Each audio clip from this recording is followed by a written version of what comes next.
गेनी हन भाता रही खेलेला होली कैसे रंगैलो छौड़ी नया नया चोली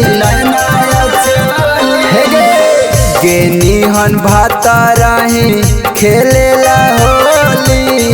कैसे रंगैलो छौड़ी नया नया चोली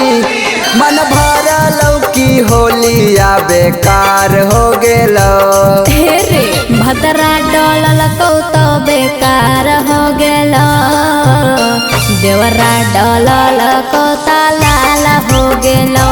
हे रे भतरा डोलल तो बेकार हो गेलो देवरा डोलल को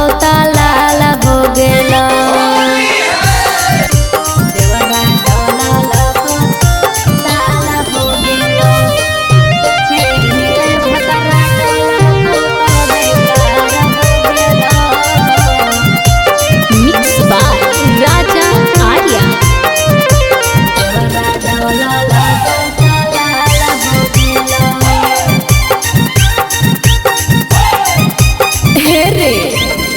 की कहियो छौड़ा तोरा पिया के कहानी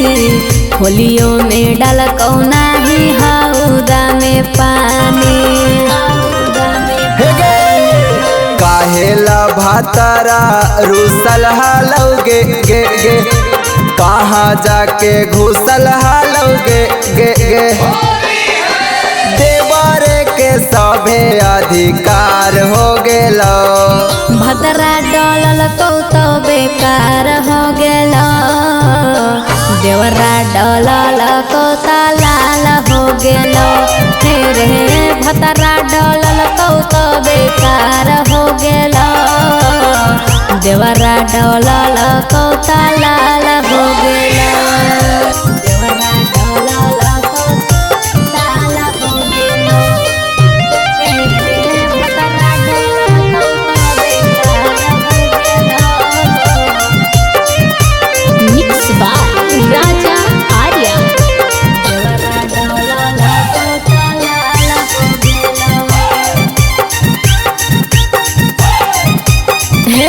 सुन गहुए में रखले हले सहिया रे मालावा वो करे लगल कई जाके धीरज दो गलावा गेनी हन भाता रही लेवे सवाद गे बाकी तोरा होई गेलो होली बारावाद गे राजीव राजा के माथा पूरा चार हो गेलो रे भतरा डोलल तो बेकार हो गेलो देवरा डोलल को